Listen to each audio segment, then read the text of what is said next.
أما بعد أعوذ بالله من الشيطان الرجيم بسم الله الرحمن الرحيم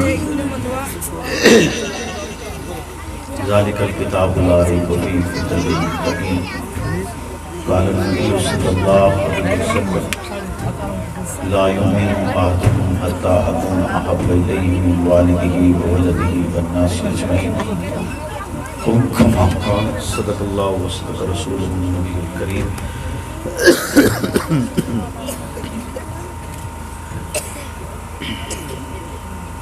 درود پاک پڑھیں اللهم صل على محمد معدن الجود والکرم منبع الحلم والحکم وآلہ وسلم. تیرے باغی تیرے شاطر بشر اچھے نہیں لگتے، تیرا سایہ نہ ہو جن پر وہ سر اچھے نہیں لگتے، تیرے اصحاب سے مجھ کو محبت کیوں نہ ہو آقا، کسے اونچے گھنے ٹھنڈے شدر اچھے نہیں لگتے. میرے واجب الاحترام دوستو بزرگو، صدر جلسہ حضرت محترم سید بریل شاہ صاحب کا برکاتہ عالیہ اور دیگر معززین علاقہ، آج آپ کے اس علاقہ ٹھیڑی میں بسلسلہ پیغام مرشد حق نواز پہلی مرتبہ حاضری کا شرف حاصل ہوا ہے. خلاق عالم سے دعا گو ہوں کہ مجھے حق کو سچ کہنے کی توفیق عطا فرمائے اور حق کو سچ کہنے کے بعد مجھے اور آپ کو اس پر عمل پیرا ہونے کی بھی توفیق عطا فرمائے. حق اور باطل کی لڑائی آج کی نہیں ہے، یہ اس دن سے شروع جب حضرت آدم علیہ السلام تو خالق کائنات نے پیدا فرمایا اور قیامت کے دن تک جاری رہے گی. امت مسلمہ میں ایک طبقہ ہمیشہ ایسا موجود رہے گا جو حق بیان کرتا رہے گا. سرکار دو عالم صلی اللہ علیہ وسلم نے فرمایا کہ میری امت میں 73 فرقے ہوں گے اور ایک گروہ ایسا ہوگا جو سچ پر کھڑا ہوگا، جو نجات والا ہوگا، جس سے اللہ اور اللہ کا حبیب راضی ہوگا. وہ ایک گروہ یقیناً ان افراد پر مشتمل ہوگا جنہوں نے حق بیانی کو اپنا اوڑھنا بچھونا بنایا. انہی افراد پر مشتمل ہوگا جو باطل کے خلاف ڈٹ ڈٹ کھڑے رہے، جنہوں نے حق بیانی کی اور پھر اس کے مقابلہ میں راہ میں جتنی بھی تکالیف آئیں انہیں برداشت کیا. ہر ایک ستم اور ہر ایک کفر کی آنکھ میں آنکھ ڈال کر وہ بولتے رہے، لیکن کبھی بھی ایسا نہیں ہوا کہ امت محمدیہ میں ایسا ماحول پیدا ہو جائے کہ کوئی بھی گروہ باقی نہ بچے جو حق بیانی کرے، راہ راست کا اعلان کرے، امر بالمعروف کرے، ونہی عن المنکر کرے. ایسا کبھی بھی نہیں ہوا اور نہ ہی قیامت کے دن تک ہوگا. یقیناً آپ حضرات یہ سمجھتے ہیں کہ آپ حق پر ہیں اور حق پر ہونے کی بدولت یہ نظریہ بھی رکھتے ہیں کہ حق پر ہونے کی بدولت میری اور آپ کی بخشش ہو جائے گی. حالانکہ ایسا ممکن نہیں. محض حق پر ہونے سے میں اور آپ کامیاب نہیں ہو سکتے، حق بیانی سے میں اور آپ کامیاب ہو سکتے ہیں. مفسرین ایک واقعہ لکھتے ہیں، ایک شخص جس نے اپنی ساری زندگی اللہ رب العزت کی اطاعت گزاری، نماز روزے کا پابند، اعمال کا پابند تھا، اور اس کے بیٹا آپ 2 منٹ خاموش ہو جائے، اس کو بھی منع بیٹا تھوڑی دیر ٹھہر جائیں، پھر اس کے بعد جیسا دل چاہے. بس 5-10 منٹ کی گفتگو ہے آپ سے، چونکہ ایک مختصر سا پروگرام ہے، پھر کبھی تفصیلی گفتگو ان سے انشاءاللہ آپ سے ہوگی. تو محض حق پر ہونے سے میری اور آپ کی بخشش ممکن نہیں، حق بیانی سے میں اور آپ بخشے جائیں گے. ایک شخص مفسرین نے واقعہ لکھا، پلک جھپکنے کے برابر بھی اس نے ایسی زندگی نہیں گزاری جس میں اس کے اعمال میں کوئی کوتاہی ہو، ایسی زندگی نہیں گزاری جو رب کی نافرمانی میں ہو. اللہ کی طرف سے حکم ہوا اس بستی کو پلٹ دیا جائے، تباہ و برباد کر دیا جائے، تو سوال کیا گیا کہ اس بستی میں وہ نیک فرد بھی موجود ہے جس نے ایک پل جھپکنے کے برابر بھی کبھی آپ کی نافرمانی نہیں کی ہے؟ تو اللہ رب العزت کی طرف سے حکم ہوا کہ پہلے اسی کو پلٹا جائے اور اسی کو آسمان پر لے جا کر زمین پر پھینک دیا جائے کہ اس کی نظروں کے سامنے میرے احکامات کی خلاف ورزی ہوتی رہی، اسی کی نظروں کے سامنے کتاب اللہ کا انکار کیا جاتا رہا، اسی کی نظروں کے سامنے تمام تر برائیاں وجود میں تھیں اور اس نے حق بیانی کا راستہ اختیار نہیں کیا ہے، خاموشی سے عبادت کرتا رہا ہے۔ اس دنیا میں آنے کا مقصد جہاں عبادت اللہ ہے وہیں پر یاد رکھیے گا اس کا مقصد اس دنیا میں آنے کا حق پر ڈٹنے کے ساتھ ساتھ حق کا اعلان بھی ہے، حق کی تاکید بھی ہے۔ خالق کائنات اپنی لاریب کتاب میں زمانے کی قسم کھا کر انسانیت کو خسارہ بتلا کر یہ اعلان کرتے ہیں کہ بس بچے گا وہی جس نے چار چیزوں کو اپنایا ہے، ایمان ہوگا،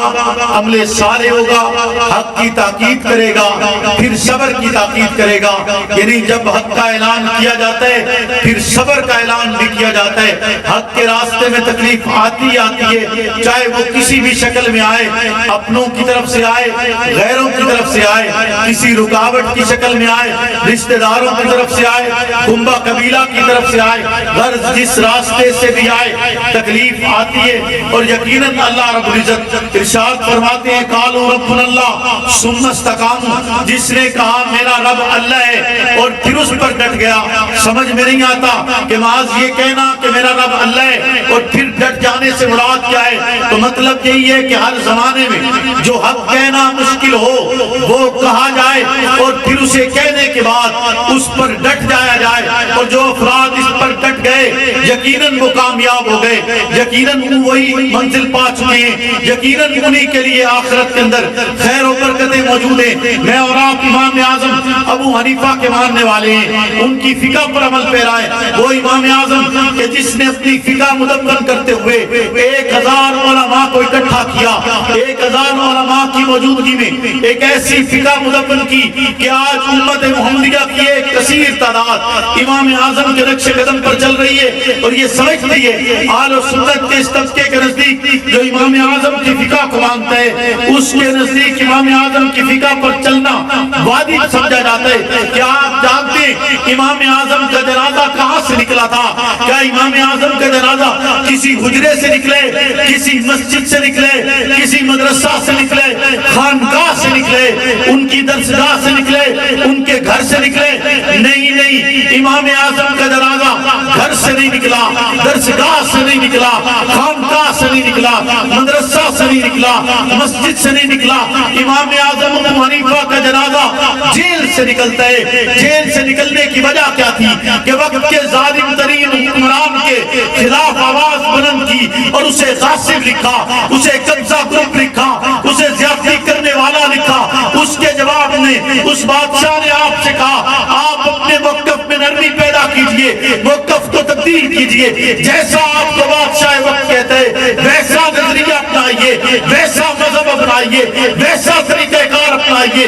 4 سال تک امام اعظم جیل میں بند رہے، مختلف وفود آتے رہے اور آ کر یہی آپ سے کہتے رہے کہ اگر آپ اپنے نظریے میں نرمی پیدا کرتے ہیں تو آپ کے لیے آسانیاں ہیں، راحت ہے، اقتدار ہے، اقتدار میں بھی جیسا آپ چاہتے ہیں آپ کو قاضی القضات بنا دیا جائے گا، جو آپ کہیں گے آپ کی بات مان لی جائے گی۔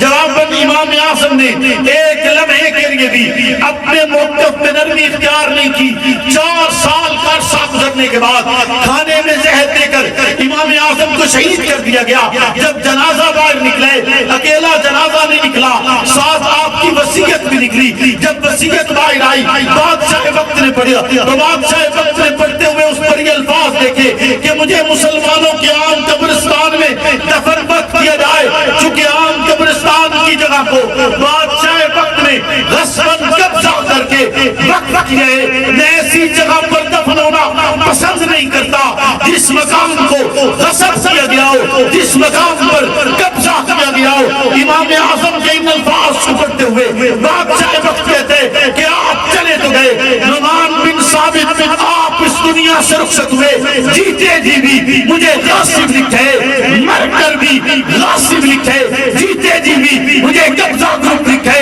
مر کر بھی قبضہ گروپ لکھے. تو نے اپنے موقف میں نرمی نہیں اختیار کی. آپ اسی امام اعظم کے ماننے والے ہیں, اسی کے نقش قدم پر چلنے والے ہیں. کیا آپ نے اپنی نسلوں کو بتلائے امام اعظم کا جنازہ جیل سے کیوں نکلے؟ کیا آپ نے اپنی نسلوں کو بتلائے امام اعظم کو زیر کیوں دیا گیا؟ کیا آپ نے اپنی نسلوں کو بتلائے کہ امام اعظم نے ظلم کو ظلم لکھا ہے, زیادتی کو زیادتی لکھا ہے, جبر کو جبر لکھا ہے, ظلم کرنے والوں کو ظالم لکھا ہے, ان کے خلاف آواز کو بلند رکھا ہے. کبھی بھی وہ آواز پست نہیں ہوئی, حتیٰ کہ مٹائی گئی, لیکن آج تک صدیوں گزر گئی.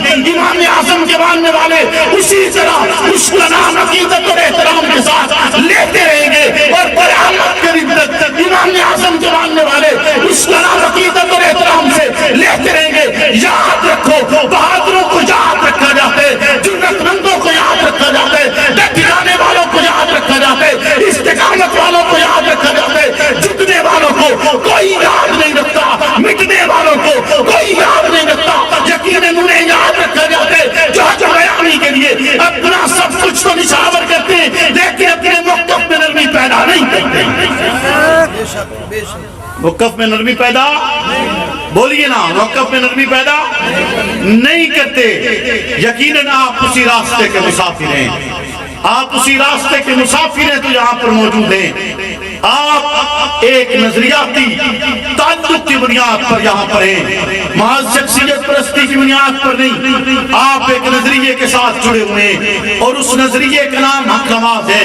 وہی حق نمازی جس نے مجھے اور آپ کو جینے کا ڈھنگ سکھایا ہے, جینے کا طریقہ سکھایا ہے, کہ جینے کا طرز یہی ہوتا ہے, فنا فی اللہ کی دہ میں بقا کا راز مجھ میں ہے. جسے مرنا نہیں آتا اسے جینا نہیں آتا. اللہم صلی اللہ ربنا